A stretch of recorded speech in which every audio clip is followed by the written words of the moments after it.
नमस्कार दोस्तों, सभी का स्वागत है आपके अपने YouTube channel PK study goes पे। तो आज के इस वीडियो में मैं चैप्टर 5 और 6 करूंगी, जो काफ़ी ज़्यादा इम्पोर्टेंट है। तो 4 तक हो गया है।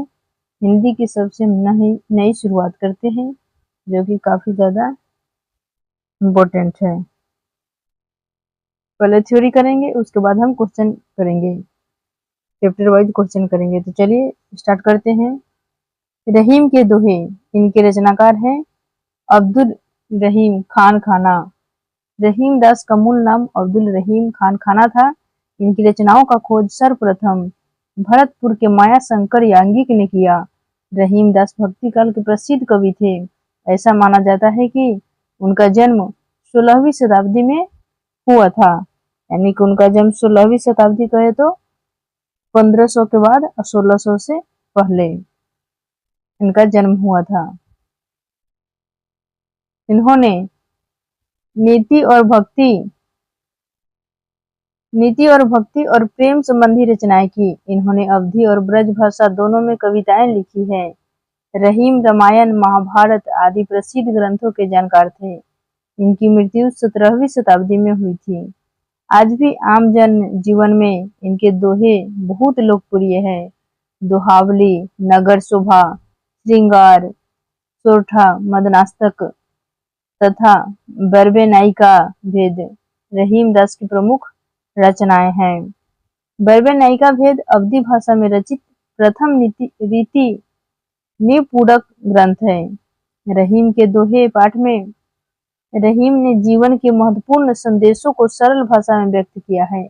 इन दोहों में प्रेम, विनम्रता, जल का महत्व, धैर्य और समय के रहने वाले मित्रों की बात कही गई है। रहीमन जीवा बावरी जूती खात कपाल। दोहे का भाव क्या है? तो किसी बात को सोच समझकर बोलना चाहिए। रहीमन देखी बरने को कहाँ करे तलवारी। इस दोहे का भाव है, न कोई बड़ा है और न ही कोई छोटा है। सबके अपने अपने काम हैं, सबकी अपनी अपनी उपयोगिता और महत्व है। रहीम ग्रंथावली के संपादक विद्यानिवास मिश्र है तथा गोविंद रजनीश है, जिसका प्रकाशन 2005 ईस्वी में हुआ था। यह ग्रंथ रहीम की संपूर्ण कृतियों का प्रामाणिक संस्करण, विस्तृत भूमिका और जीवन चरित्र के साथ है। तो चलिए यहाँ से हम क्वेश्चन करते हैं। क्वेश्चन क्या है सो देखिए। क्वेश्चन नंबर 1 है, रहीमन जीवा बावरी कही गई सरग पताल। आप आपू तो कहीं भीतर रही जूती खात कपात। दोहे का भाव क्या है? ऑप्शन है ए, मधुर वाणी नहीं बोलना चाहिए। बी है, सोच समझकर एवं सदा सच बोलना चाहिए। सी है, सदा झूठ बोलना चाहिए। और डी है, सदा कटु वचन बोलना चाहिए। तो इसका सही जवाब क्या क्या होगा? इसका सही जवाब होगा ऑप्शन नंबर बी, सोच समझकर एवं सदा, मतलब कि हमेशा सच बोलना चाहिए। चलिए डिस्कशन देखिए। सदा सच बोलना चाहिए। हमें अपने व्यवहार से ही किसी को अपना या पराया बना सकते हैं। जीव स्वर्ग से पहले जीव स्वर्ग से लेकर पाताल तक की सही गलती बातें करके मुंह के अंदर चली जाती है और हमें अपने संबंधों को गवाकर इसका खामियाजा भुगतना पड़ता है। अतः पहले प्रश्न के उत्तर स्वरूप हमें सोच समझकर बोलना चाहिए। चलिए नेक्स्ट 2 नंबर क्वेश्चन है, रहीमन देखी बड़ेन को लघु न दीजिए डाड़ी। जहां आवे सुई कहाँ करे तलवारी। इस दोहे का क्या भाव है? ऑप्शन है, सुई तलवार से बड़ी होती है। बी है, तलवार का महत्व कुछ भी नहीं होता है। सी है, सुई का काम तलवार कर सकती है। और डी है, हर छोटी बड़ी चीज का अपना महत्व होता है। इसका सही जवाब होगा ऑप्शन नंबर डी, हर छोटी बड़ी चीज का अपना महत्व होता है। क्योंकि आकार या धन से कोई छोटा या बड़ा नहीं होता। समय या आवश्यकता के अनुसार सभी का अपना अपना महत्व होता है। सुई और तलवार का वस्तुतः अपना अलग अलग महत्व है। उसके बाद नेक्स्ट क्वेश्चन देखिए, निम्नलिखित में से दोहे स्तंभ एक में दिए गए हैं, उनके भाव स्तंभ दो में दिए गए हैं, इनका सही भाव मिलान कीजिए। तो मिलान करने वाला है। और देखिए, रहीमन धागा प्रेम का मत तोड़ो छिटकाए, टूटे से फिर न मिले, मिले गांठ पड़ी जाए। इसका क्या होगा? दूसरा नंबर देखिए, दूसरा नंबर है तो एक का हो जाएगा ग, प्रेम या रिश्तों को सहेज कर रखना चाहिए। दूसरा देखिए, दूसरा है कहीं रमीन संपत्ति सगे, बनत बहुत बहुरीत, विपत्ति कसौटी जो, कसे ते ही साचे मीत। जी में देखिए क्या है, तीसरा नंबर, तरवर फल नहीं खात है, सरवर पियई न पान, कही रहीम पर काज हित, संपत्ति सच ही सुजान। इस दोहे का सही ऑप्शन हो जाएगा सी, पहले ग उसके बाद ख तक ग। देखिए, रहीम धागा प्रेम का मत तोड़ो छिटकाए, टूटे से फिर से न मिले, मिले गांठ पड़ी जाए। इसका होगा प्रेम या रिश्तों को सहेज कर रखना चाहिए। उसके बाद देखिए, कही रहीम संपत्ति सगे, बनत बहुत बहुरीत, विपत्ति कसौटी जो, कसे ते ही साचे मित्र। इसका होगा सच्चे मित्र विपत्ति या विपदा में भी साथ रहते हैं। उसके बाद है सरवर फल नहीं खात है, सरवर पियई न पान, कवि रहीम पर काज हित, संपत्ति संचही सुजान। इसका है सजन पर हित के लिए ही संपत्ति संचित करते हैं। उसके बाद नेक्स्ट क्वेश्चन देखिए, क्वेश्चन नंबर 4 है, निम्नलिखित में से दोहे का अर्थ या भावार्थ क्या होगा? रहीमन विपदाहु भली, जो थोड़े दिन होए, द्वित हित अनहित या जगत में, जानी प्रत सब कोय। इस भावार्थ का अर्थ क्या है? ऑप्शन है ए, विपदा बहुत थोड़े समय, ऑप्शन सुनिए, ऑप्शन ए में है विपदा बहुत थोड़े समय के लिए आती है, बी है इसे दिखावा करने वाले लोग मुसीबत में किनारा कर लेते हैं, और सी है जो सच्चे रिश्ते निभाने वाले लोग दुख के साथ खड़े होते हैं। डी है उपयुक्त सभी। इसका सही जवाब क्या होगा? इसका सही जवाब होगा ऑप्शन नंबर डी, उपयुक्त सभी। डिस्कशन देखिए, यह दोहा जीवन की कटु सच्चाई पर आधारित है। कवि के जीवन के यथार्थ का बहुत बारीकी से अध्ययन करके यह सत्य लिखा है।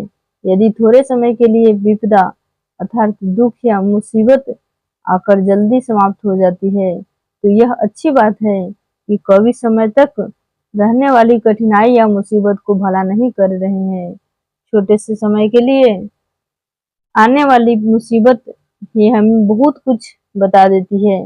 दिखावा करने वाले लोग उस मुसीबत में हमसे किनारा कर लेते हैं। केवल सच्चे रिश्ते निभाने वाले लोग ही दुख में भी हमारे साथ खड़े रहते हैं।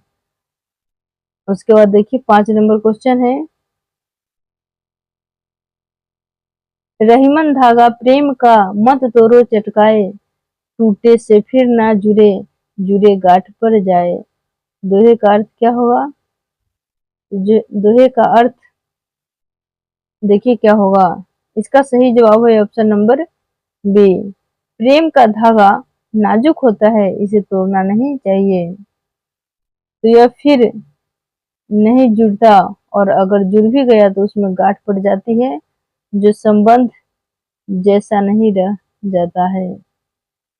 उसके बाद देखिए 6 नंबर क्वेश्चन है, अब्दुल रहीम खान खाना का जन्म कब और कहाँ हुआ था? तो इसका सही जवाब है ऑप्शन नंबर बी। 1556 ईस्वी में दिल्ली में हुआ था अब्दुल रहीम खान खाना का जन्म। 17 दिसंबर 1556 ईस्वी के दिल्ली मुगल साम्राज्य में हुआ था। इनके पिता बैरम खान, माता सुल्ताना बेगम, जमाल खां की बेटी माता सुल्ताना बेगम। ये मध्यकालीन कवि, सेनापति, प्रशासक, आश्रयदाता, दानवीर, कूटनीतिज्ञ, बहुभाषाविद, कुल प्रेमी एवं विद्वान थे। उन्होंने नीति, भक्ति और प्रेम संबंधी रचनाएं की। उन्होंने अवधी और ब्रज भाषा दोनों में कविताएं लिखी है।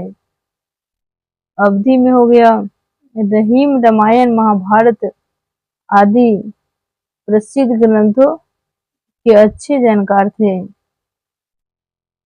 रहीम रामायण, महाभारत आदि प्रसिद्ध ग्रंथों के अच्छे जानकार थे। ये रहीम निज संग लय, जनमत जगत न कोय, बैर प्रीति अभ्यास, जस होत ही होय। उनके काव्य में श्रृंगार, शांत तथा हास्य रस मिलते हैं। दोहा, सोरठा, बरबय, कवित और सवैया उनके प्रिय छंद है। इनके प्रमुख रचना रहीम दोहावली, बरबे नायिका भेद, मदनाष्टक रास, पंचाध्यायी यानी 5 अध्याय, नगर शोभा आदि आज भी आम जन जीवन में अनेक इनके दोहे बहुत लोकप्रिय है।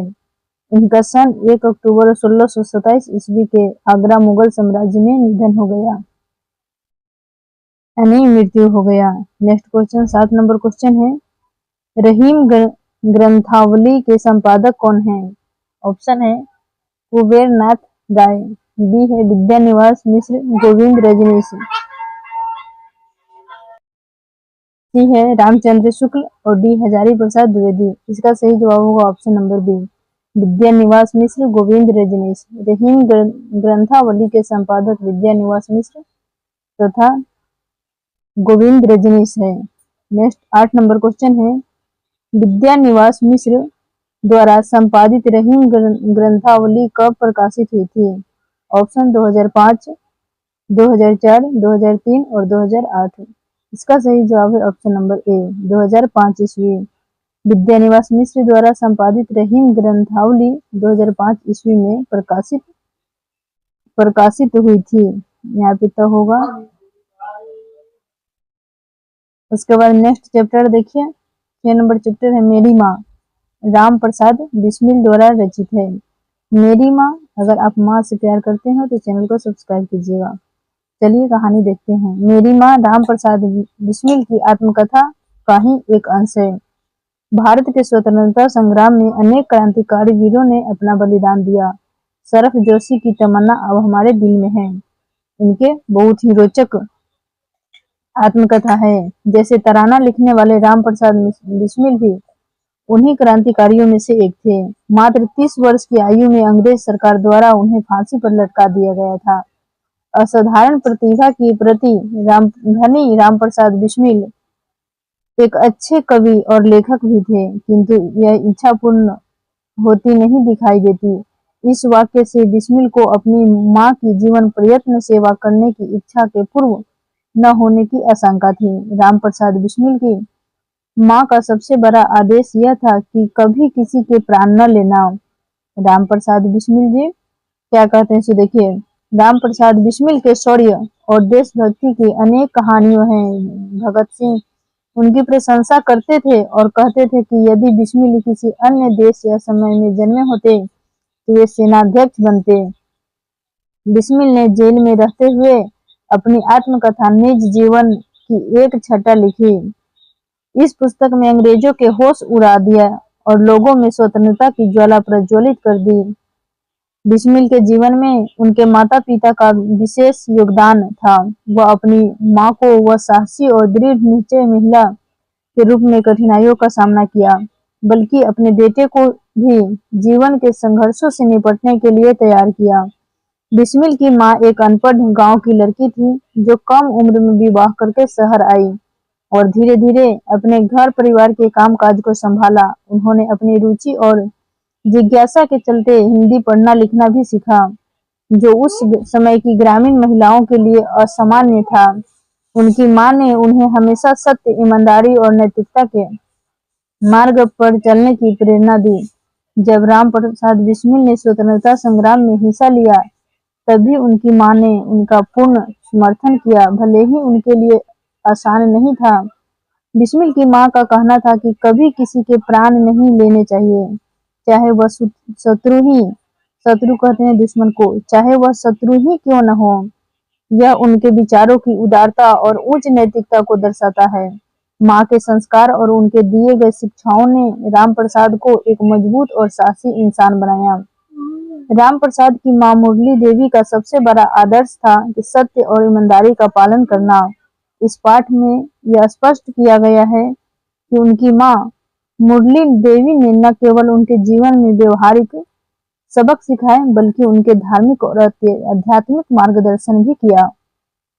चलिए अब स्टार्ट करते हैं यहाँ से क्वेश्चन नंबर 1 से। थ्योरी कंप्लीट हो गया, अब क्वेश्चन से स्टार्ट करते हैं। 1 नंबर क्वेश्चन है, किंतु यह इच्छा पूर्ण होती नहीं दिखाई देती तो राम प्रसाद बिस्मिल को अपनी किस इच्छा के पूर्ण न होने की आशंका थी? ऑप्शन सुनिए। वे अपनी प्रतिज्ञा पर देशभक्ति नहीं करने की, बी है अपनी माँ की जीवन पर्यंत सेवा करने की, और सी है भारत माता के साथ रहने की, और डी है भोग विलास तथा ऐश्वर्य भोगने की। इसका सही जवाब क्या होगा? इसका सही जवाब होगा ऑप्शन नंबर बी, अपनी माँ की जीवन पर्यंत सेवा करने की।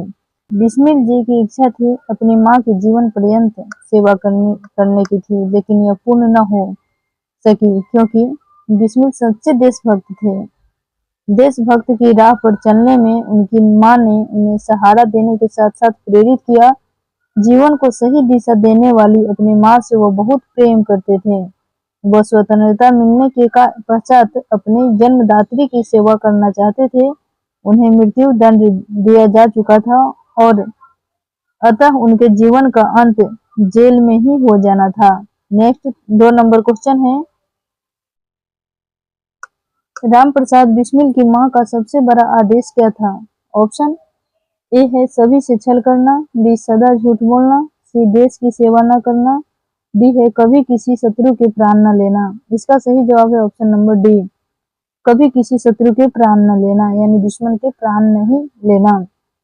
देखिए डिस्कशन, राम प्रसाद बिस्मिल की मां का सबसे बड़ा आदेश था कि कभी किसी के प्राण न लेना। राम प्रसाद बिस्मिल की शिक्षादि के अतिरिक्त उनके क्रांतिकारी जीवन में भी उनकी मां उनकी सहायता की थी। इस सब के बाद भी उनका बड़ा आदेश था कि शत्रु को कभी प्राण दंड न देना। नेक्स्ट 3 नंबर क्वेश्चन है, यदि मुझे आती ऐसी माता न मिलती तो मैं भी अति साधारण मनुष्य की भांति संसार चक्र में फंसकर जीवन निर्वाह करता। विचार कीजिए। ऑप्शन सुनिए क्या है। ऑप्शन है ए में है बिस्मिल की मां ने क्रांतिकारी बनाने में उनका पूरा सहयोग रहा, बी है बिस्मिल के अंदर देश प्रेम की भावना प्रोत्साहित करना, सी है देश की आजादी में उनका अमूल्य योगदान है, और डी है उपयुक्त सभी। इसका सही जवाब होगा ऑप्शन नंबर डी, उपयुक्त सभी। डिस्कशन देखिए क्या है। राम प्रसाद बिस्मिल की मां का विवाह मात्र 11 वर्ष की अवस्था में हो गया था।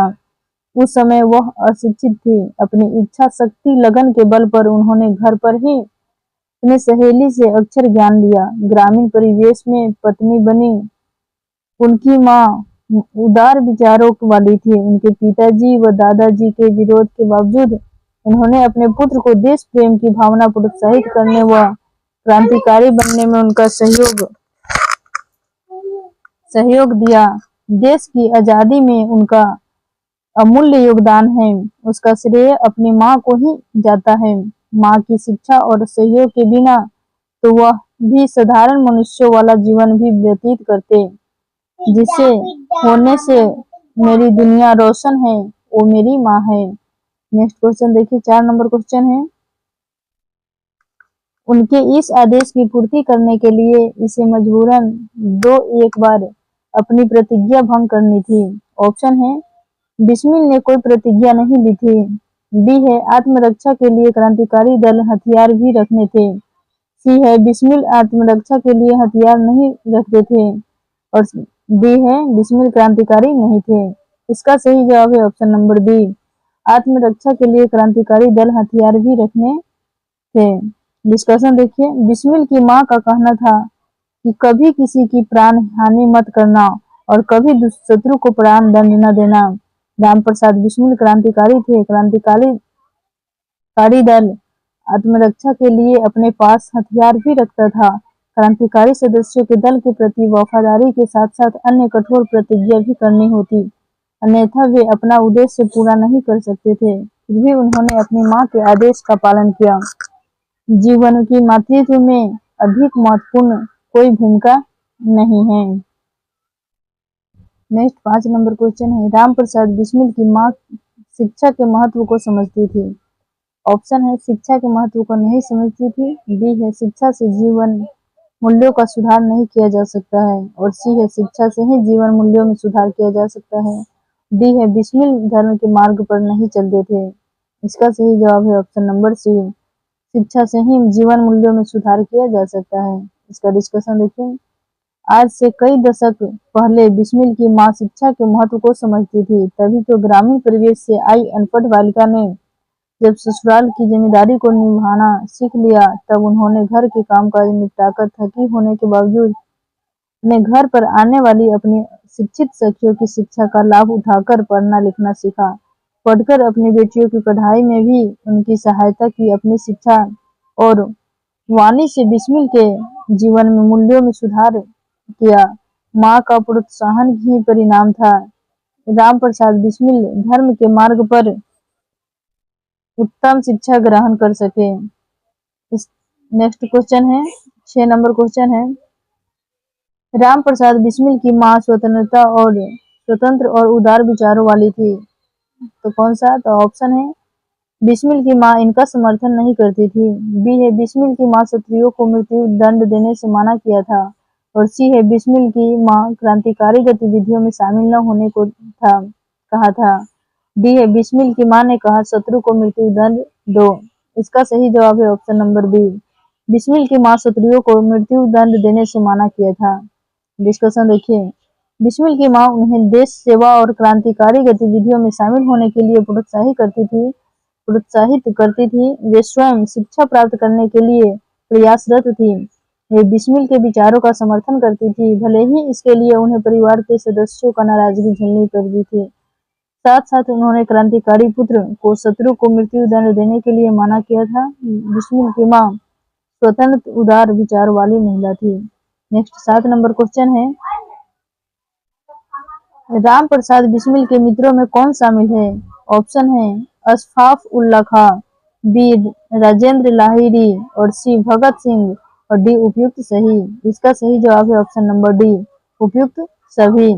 इसका डिस्कशन देखिए, राम प्रसाद बिस्मिल के कुछ प्रसिद्ध मित्र थे। Chandrashekhar Azad Hindustan socialist republication association के सदस्य सभी क्रांतिकारी, अशफाक उल्ला खान का कोरी षड्यंत्र में साथी, क्रांतिकारी गतिविधियों में सहयोगी, भगत सिंह युवा क्रांतिकारी बिस्मिल से प्रेरित और राजेंद्र लाहिड़ी का कोरी षड्यंत्र के साथी।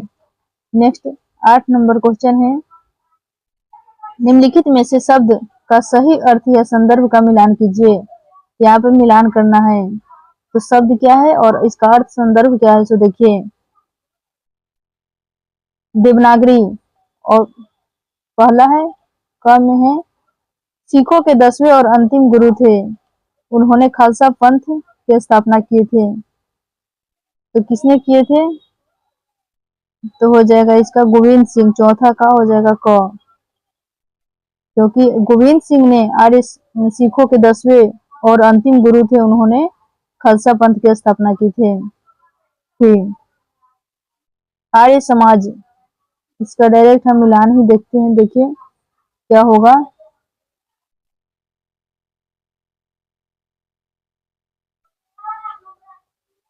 देवनागरी भारत की एक भाषा लिपि जिसमें हिंदी, संस्कृत, मराठी आदि भाषाएं लिखी जाती है। आर्य समाज महर्षि दयानंद द्वारा स्थापित एक संस्था था। मेजनी कौन था? तो मेजनी इटली के गुप्त राष्ट्रवादी दल का सेनापति, इटली का मसीहा था जिसे लोगों को एक सूत्र में बांधा। गोविंद सिंह सिखों के 10वें और अंतिम गुरु थे। उन्होंने खालसा पंथ की स्थापना की। नेक्स्ट 9 नंबर क्वेश्चन देखिए, लास्ट क्वेश्चन है, राम प्रसाद बिस्मिल का जन्म कब और कहाँ हुआ था? इसका सही जवाब है ऑप्शन नंबर सी, सन 1897 ईस्वी में शाहजहांपुर उत्तर प्रदेश में हुआ था। इसका डिस्कशन देखिए क्या है।